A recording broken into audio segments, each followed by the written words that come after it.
बीते दिनों में दारुल उलूम देवबंद को लेकर मीडिया में बहुत अधिक चर्चा हुई है। बहुत सी खबरों का प्रकाशन हुआ है, मगर सभी खबरों में दारुल उलूम देवबंद को विवादों के घेरे में लाने का प्रयास किया गया है। समस्याओं पर मीडिया ने कोई भी बात नहीं की है। इसी दौरान देवबंद से प्रकाशित होने वाले पाक्षिक समाचार पत्र देवबंद टुडे के 119वें अंक के संपादकीय में दारुल उलूम और देवबंदियों की बात को रखा गया है। संपादकीय के जरिए देवबंद की आवाम को जगाने का प्रयास किया गया है। देवबंद के आम शहरियों की हिस्सेदारी की बात को भी प्रमुखता से रखा गया है। आप इसके बारे में कोई भी राय रखने से पहले वीडियो को आखिर तक ज़रूर देखें। उसके बाद आप अपनी राय हमें कमेंट बॉक्स में दे सकते हैं। संपादकीय का शीर्षक है कांग्रेस मुक्त भारत, देवबंदी मुक्त दारुल उलूम। इस लेख के आरंभ में हम आपको बता दें कि ये लेख दारुल उलूम देवबंद की अंधी दुश्मनी में नहीं है, जैसा कि लोग सोचते हैं और कहते हैं। अगर हमें दारुल उलूम से दुश्मनी होती तो हम दारुल उलूम देवबंद को बर्बाद होते देखकर खुश होते, मगर नहीं, हमें मोहब्बत है। इसकी बुनियादी वजह है कि इसमें हमारे बड़े बुजुर्गों का खून पसीना शामिल है। दूसरे, हम ये भी जानते हैं कि दारुल उलूम के वर्तमान प्रबंधकों, मजलिस शूरा के मेंबरों और कर्मचारियों पर कोई असर नहीं होता है। उनका एक मिजाज है, उन्हें जो करना है वो करते हैं, और साथ सामने आने वाले को ख़त्म करने के लिए उनकी नकारात्मक सोच है। लम्हे भर में अल्लाह रसूल की दुहाई देने वाले मैदान में उतर जाते हैं, मगर हमारा काम मुअज्जिन का है, हम करते रहेंगे। चंद ऐसे मुद्दे, बातें और समस्याएं हैं जिन पर बात करना अब ज़रूरी हो गया है। शायद आप यकीन ना करें, मगर ये हकीकत है। जब 1982 में दारुल उलूम देवबंद पर तूफ़ानी रात में मुजफ्फरनगर के नफीस कालिया और दूसरे गुंडों को साथ लेकर कब्जा किया गया था, उस वक्त ये डाकुओं और गुंडों का गिरोह पूरे 8 दिन दारुल उलूम में रहा था। इस कब्जे का पूरा नक्शा मंसूरपुर में बनाया गया था। गिरोह सरवट मुजफ्फरनगर के दाढ़ी वाले मुरीदों ने फराहम कराया था। इसमें देवबंद के उस वक्त के मोहल्ला बरजाउल हक के मशहूर गुंडे भी शामिल रहे थे। उस वक्त हम लोग आपस में कहते थे, जमीयत मुसलमानों में RSS है, यानी 42 साल पहले मौलाना असद मदनी साहब के द्वारा मेरठ में जमीयत पर कब्जे के बाद से आकलन कर लो। जो आज RSS भाजपा विश्व हिंदू परिषद कर रही है, वो जमीयत करती आ रही है। फिलहाल का मुद्दा है बाहर से दरबान लाकर रखने का। भले ही इस शोबे में देवबंदी बेरोजगारों की संख्या अधिक रही हो, मगर अब यहाँ से भी उनका पत्ता साफ किया जा रहा है।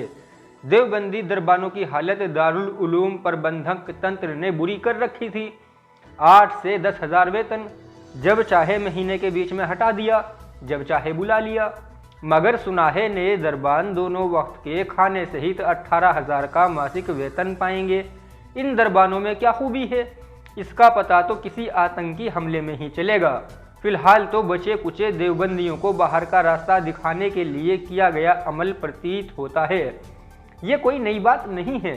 दारुल उलूम पर कब्जे की बुनियाद यही बात बनी थी, बल्कि बनाई गई थी कि दारुल उलूम पर एक ख़ानदान हावी है, और इसको इतनी हवा दी गई कि पूरा शहर एक वक्त में 100 साल से लगातार खिदमत कर रहे कासमी ख़ानदान की जान, माल, आबरू का दुश्मन हो गया था। मगर मिला किसी को कुछ भी नहीं, सबकी आखिरतें ही खराब हुई हैं। उस वक्त 80 कर्मचारी कारी तैयब साहब के साथ बाहर आए थे। यकीनन इन 80 लोगों की जगह नए बाहर के मन मर्जी के कर्मचारी रखे गए होंगे। जिन लोगों ने 21-22 मार्च 1982 में ये नज़ारा ना देखा हो, वो 1992 में बाबरी मस्जिद की शहादत में इसका प्रतिबिंब देख सकते हैं। बात देवबंदी दरबानों की हो रही थी। चलिए आपको एक लेख के कुछ हिस्से पढ़वा दें ताकि आपको हमारी बात का प्रमाण मिल सके। दिल्ली से प्रकाशित होने वाली उर्दू मासिक पत्रिका तर्जुमाने दारुल उलूम के एक विशेष अंक में पेज नंबर 439 पर अरबी विद्वान मौलाना वहीदुज्जमा लिखते हैं, ये बता देना ज़रूरी है कि 1981 में जब दारुल उलूम पर पुलिस एक्शन हुआ और छात्रों को निकाल दिया गया, तो हम चंद लोगों ने दारुल उलूम कैंप का संचालन किया। उस समय मौलाना असद साहब देवबंद से बाहर थे। मगर जब वापस आए तो कुछ ही दिन बाद महसूस होने लगा था कि मौलाना असद साहब से मेरा निबाह मुश्किल होगा, क्योंकि वो सभी हिदायतें देकर बाहर चले जाते थे। अब छात्र, प्रशासन, प्रेस, पत्रकार और शहर के लोग मेरे संपर्क में थे, इसलिए मैं उनकी नज़रों में खटकने लगा था। वो खुलकर सामने आना भी चाहते थे और दरे पर्दा कंट्रोल करना चाहते थे। मेरे और उनके दरमियान बुनियादी फ़र्क ये था कि मैं साफ बात करता था और वो गोलमोल अंदाज में बयान करते। जब दारुल उलूम खुल गया तो यानी कब्जे के बाद मैंने देखा कि मौलाना असद साहब की पॉलिसी मफादात परस्त सियासी लोगों की तरह तब्दील हो गई है। उनकी मंशा है कि अब अहले शहर से वाबस्तगी संपर्क ख़त्म किया जाए और उनको अपने ऊपर ज़्यादा सवार ना किया जाए। उनके शब्द थे कि इस बला को उतार फेंकें। मौलाना का ख्याल था कि इनको सर पर ना चढ़ाया जाए। शायद देवबंद वाले भूल गए, कब्जे के लिए एक तलबाओं का टोला भी बनाया गया था, जिसमें शफीक मेरठी, उस्मान अम्बेठवी शामिल थे। इन्होंने हर उस्ताद की शान में गुस्ताखी की, मार पीट, गाली गलोच की। उनका क्या अंजाम हुआ था? दूसरे झटके में मौलाना अरशद मदनी दोपहर में बंदूक लेकर निकल गए थे। पिछले दिनों उस्मान साहब लखनऊ में एक प्रोग्राम में जय श्री राम के नारे लगा रहे थे। आज दारुल उलूम में कुछ खास चहितों के निवास भी हैं। ठाठ से अंदर रहते हैं। शादी, ब्याह, सुहागरात, बच्चे, हेज सब अंदर ही होते हैं। निज़ामुद्दीन तक जाने वाली बस का ठिकाना भी दारुल उलूम की जगह है। किसी और की गाड़ी या अन्य वाहन बर्दाश्त नहीं। हम व्यक्तिगत तौर पर हमेशा ये सोचते रहे कि चलो, मदनी परिवार तो किसी और को अपने सामने बर्दाश्त नहीं करता। मौलाना हुसैन अहमद मदनी के सामने से यही इतिहास है। मगर मौलाना वहीदुज्जमा का क्या मामला था जो उन्होंने कासमी ख़ानदान से इस हद तक दुश्मनी निभाई? तलबाओं को भड़काना, लिखना, लोगों पर हमले करवाना, बड़े लोगों के घरों पर पथराव कराना, ये सब मौलाना वहीदुज्जमा ने किया। फिर देवबंद के एक मोतबर आदमी ने मुझे बताया कि ये सवाल मैंने भी एक रोज़ मौलाना से किया था। मौलाना ने जवाब दिया, जब मेरा मकान बन रहा था तो मौलाना ने खुद से आकर मदद के तौर पर उस ज़माने में 30,000 रुपये दिए थे। ये उनका एहसान है मुझ पर। अगर ये सच है तो सिर्फ 30,000 रुपये पूरी तारीख, पूरी ज़िंदगी, यहाँ तक कि आखिरत भी दाव पर लगा दी। फिर उसके बाद दुनिया ने देखा क्या हुआ। मौलाना वहीदुज्जमा आखिरी वक्त में अपने कुतुब खाने के बाहर कुर्सी पर काला चश्मा लगाए बैठे रहते थे। ये भी कहा गया कि उन पर जादू करा दिया गया था। कहा जाता है और बड़े बुजुर्ग बताते हैं कि एक बार मौलाना वहीदुज्जमा मजलिस शूरा की मीटिंग में मौलाना असद मदनी पर खूब जमकर बरसे। किसी ने ये बात उस वक्त के नामवर आमिल मौलाना सुल्तान साहब को बताई, जो ससुर थे मौलाना रियासत अली बिजनौरी साहब के। मौलाना सुल्तान ने बताने वाले से पूछा, क्या असद ने जवाब दिया? गौर कर जवाब दिया या नहीं? उसने इनकार किया।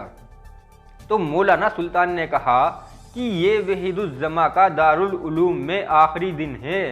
हुआ भी ऐसा ही। आज मौलाना के परिवार का एक भी आदमी दारुल उलूम में नहीं है। इसके विपरीत कई बार लोगों ने कारी मोहम्मद तैयब साहब से कहा कि मौलाना वहीदुज्जमा आपके हवाले से बदकलामी करते हैं। कारी तैयब साहब हमेशा पलटकर सवाल करते, पढ़ाते कैसा हैं, तलबाओं के हक़ में कैसे हैं? ये उनका मेरा मामला है। ये बात लंबी इसलिए लिखी गई ताकि आपको इतिहास मालूम हो सके, आपको इरादे नीयत मालूम हो सके। आज एक बड़ा वर्ग दारुल उलूम के कब्जे से ही साफ इनकार करता है। इस पूरे प्रकरण में वो लोग भी हैं जिनमें कुछ अल्लाह की बारगाह में हाजिर हो चुके हैं और कुछ हाजिर होना बाकी हैं, जिन्होंने इस ऐतिहासिक संस्था को बर्बाद करने में कोई कोर कसर नहीं रखी। चलिए लौटते हैं अब अपने असल मुद्दे की तरफ। आज दारुल उलूम में 90% कर्मचारी बाहर के हैं। इनमें बड़े दर्जों कक्षाओं में देवबंदी उस्ताद तो नाम मात्र रह गए हैं।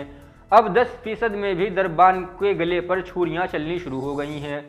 इनमें सारा कसूर उन देवबंदियों का है जिन्होंने हाथ में कासमी ख़ानदान के ख़िलाफ़ झंडे उठा रखे थे। उनके ख़ानदान से कुछ क्लर्क बाकी हैं। वक्त के साथ उनके भी पत्ते झड़ जाएंगे। फिर खेल ख़त्म और अल्लाह की बारगाह में सवाल जवाब शुरू। आज दारुल उलूम में दो तरह के बाहर के मुलाजिम हैं, एक अरशद गुट के और दूसरे महमूद गुट के। आधा चचा के मुखबिर और चमचे और आधे भतीजे के। ये वेतन दारुल उलूम से लेते हैं, मगर सारा कारोबार दारुल उलूम से बाहर का भी इसी वेतन में देखते हैं। किराए की दुकानों का किराया, तामीर, तखरीब, घुसपैठ सब इनके ज़िम्मे है। ये चंद दिनों में देवबंद के गुलाम जहन घरों में जगह पा लेते हैं, आलीशान मकान कारोबार शुरू करते हैं, इज्जत से रहते हैं और मरने के बाद ठाठ से कासमी कब्रिस्तान में जगह पाते हैं। इनकी जन्नतुल बकी की तरह आखिरत का रास्ता भी साफ है। कभी आपने सोचा कि बाहर से आने वाला देवबंद में लाखों करोड़ों की जायदाद और कारोबार खड़े कर रहा है? सियासत, सहाफत, समाज, मदरसों, मस्जिदों, ओहदों सब में हिस्सेदारी कर रहे हैं, मगर कब्रिस्तान के नाम पर 1 इंच ज़मीन नहीं खरीद रहे हैं। कभी दिल पर हाथ रखकर सोचा बिजनौर से मौलाना मरगूबुर रहमान और मंसूरपुर से मौलाना उस्मान मंसूरपुरी की तदफीन देवबंद में क्यों हुई, क्यों होने दी? दोनों साहिबे हैसियत थे। अहले खाना का दिल कैसे गवारा करता है कि उनके बड़े बुजुर्गों की कब्रें अपने शहर में ना हों। मुतवल्ली साहब के तो क्या ही कहने हैं। कोई आम आदमी या गरीब जाए तो डरा धमका देते हैं, कहते हैं अपनी पुरानी कब्र में कब्र खोद लो। ये अमल इन बड़े लोगों के साथ क्यों नहीं होता है? आखिर देवबंद वाले इस मामले पर सोचते क्यों नहीं हैं? बाहर और गैर बिरादरी की तदफीन कासमी कब्रिस्तान में बिल्कुल बंद होनी चाहिए, या फिर पुरानी कब्रों में कब्र बने? इस पर मुतवल्ली नहीं सोचेंगे, ज़बरदस्त दबाव में रहते हैं। 31 जनवरी 2024 के सभी अखबारात हमारे सामने हैं, जिनमें स्थानीय प्रशासन ने दारुल उलूम को ज़मीन और निर्माण संबंधी सभी अभिलेख लेकर आने का हुक्म दिया था। शेखुल हिंद लाइब्रेरी प्रकरण से दारुल उलूम ने क्या सीखा? एक बार फिर भूमि कब्जे को लेकर वो चर्चाओं में है। दरअसल 1992 के बाद जब हिंदुओं की एक बड़ी पिछड़ी गंधीला जाति खानका छोड़कर गई तो उसने ज़मीन की खरीदारी में जमकर लूटपाट इस विभाग और अन्य लोगों ने की थी। पिछले कुछ सालों से एक पूर्ण भूमाफिया इसमें उतर गया। इस गिरोह ने नया खेल शुरू किया, जिसमें बड़ी मछलियां शामिल हैं। ये जाल में फंसती नहीं हैं, फंसाती हैं। ये पहले सस्ते दामों पर ज़मीन खरीदते हैं, फिर दारुल उलूम को महंगे दाम पर देते हैं। इनकी पहुंच मजलिस शूरा के आयोग और काहिल सदस्यों तक है। इन्होंने मजलिस शूरा सदस्यता भी ले रखी है। यहाँ सवाल ये है, दारुल उलूम को इतनी ज़मीन की ज़रूरत क्या है? बहुत बड़ी ज़मीन जामिया तिबिया के मैदान में मस्जिद रशीद के सामने है। पिछले काफ़ी वक्त से देखा जा रहा है कि दारुल उलूम की ज़मीनों पर नई ईंटों के चट्टे लगे हुए हैं। पता किया तो लोगों ने बताया कि कुछ साहबजादों के ईंटों के भट्टों में साझेदारी है, बस इमदाद के तौर पर ले लेते हैं। दारुल उलूम में चक्की होने के बावजूद सभी मसाले देवबंद दूर से आते हैं। लोग तो यहाँ तक कहते हैं दारुल उलूम को गोश्त देने वाले कसाई को 30,000 रुपये बतौर कमीशन हर माह ठेका दिलाने वाले को देने होते हैं, और ये पूर्ति कसाई दारुल उलूम को खराब गोश्त देकर करता है। जब बात वर्चस्व की चल रही है तो ईदगाह, मस्जिद रशीद, मस्जिद कदीम और छत्ता मस्जिद की बात भी की जानी चाहिए। हमारे ख्याल से दारुल उलूम इंतज़ामिया साल भर में मदनी ख़ानदान का सदका अदा करती है, तभी तो दारुल उलूम पर कब्ज़े के बाद से ईदगाह और तीनों मस्जिदों पर 40 साल से एक ही हाफिज़ और एतकाफ़ कराने वाली एक ही टीम है। इमाम हरम बदलते हैं, मगर यहाँ किसी दूसरे के लिए कोई जगह नहीं है। दारुल उलूम पर कब्ज़े से पहले हज़रत हकीमुल इस्लाम कारी मोहम्मद तैयब साहब हमेशा से ईदगाह में नमाज पढ़ाते थे। कब्ज़े के बाद पहली ईद की नमाज पर देवबंद के चंद लोगों ने मौलाना असद मदनी पर एतराज़ किया। उस साल नमाज पढ़ाने के लिए लुधियाना से मौलाना हबीबुर रहमान लुधियानवी सानी आए हुए थे। मौलाना के ग्रुप ने उनकी दाढ़ी पर एतराज़ किया और नमाज मौलाना खुर्शीद अहमद साहब ने अदा कराई। इस बीच लखनऊ से सारा निज़ाम बदलवा दिया गया। आज देवबंद वालों को ये भी नहीं मालूम ईदगाह की ज़मीन किसकी है। मौलाना असद मदनी के बाद मौलाना उस्मान मंसूर पुरी न जाने किस हैसियत से ईदगाह में नमाज पढ़ाने लगे और वो 4x4 की एक बैठक में अमीरुल हिंद भी बन गए। इस बड़े ओहदे के लिए ना कोई मानक, ना काबिलियत, ना सलाहियत, ना अवामी काम, ना मजहबी काम, ना सियासी काम। घर का ओहदा है, घर में ही रहता है। वो गुजरे तो सलमान साहब आ गए, मकान वही बरकरार है।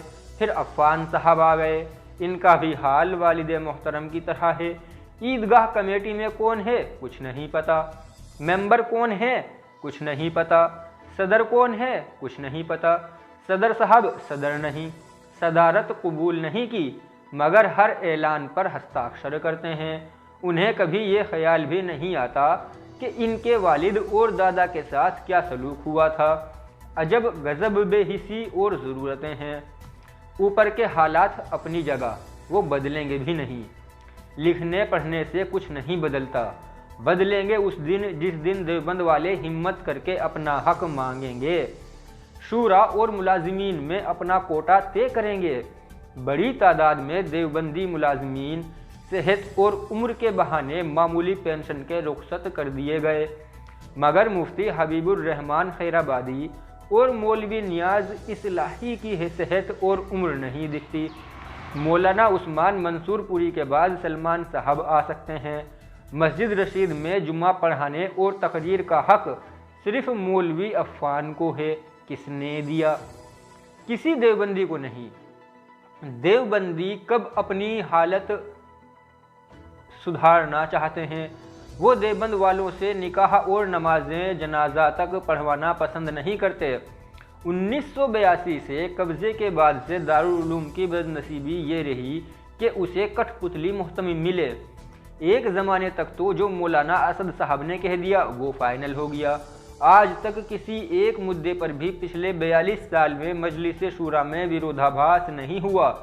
कभी वोटिंग की नौबत नहीं आई, कभी प्रेस वार्ता नहीं हुई, कभी शूरा के मेंबर तलबाओं मुलाजिमीनों से नहीं मिलते, कभी बाहर निकलकर तलबाओं के कमरों में नहीं झांकते। आजकल मौलाना बदरुद्दीन अजमल का एक वीडियो वायरल हो रहा है जिसमें राम मंदिर के बनने पर सिर्फ खुश ही नहीं बल्कि मेहमानों और 22 तारीख के प्रोग्राम को लेकर फिक्रमंद भी हैं। इससे छोटा गुनाह तो मौलाना गुलाम वस्तानवी का था, मगर मौलाना बदरुद्दीन अजमल आराम से हैं, किसी के पेट में दर्द नहीं हुआ। बातें बहुत हैं, लंबी भी हो गई। दिल से अगर लिखें तो दिल नहीं चाह रहा कि इस नाजुक वक्त पर सख्त मजमून लिखा जाए, मगर जब दिल्ली प्रेस में दोनों मदनियों को सुना तो लगा अब हमें दिल की कह देनी चाहिए। आप इस बारे में क्या सोचते हैं हमें कमेंट कर बता सकते हैं।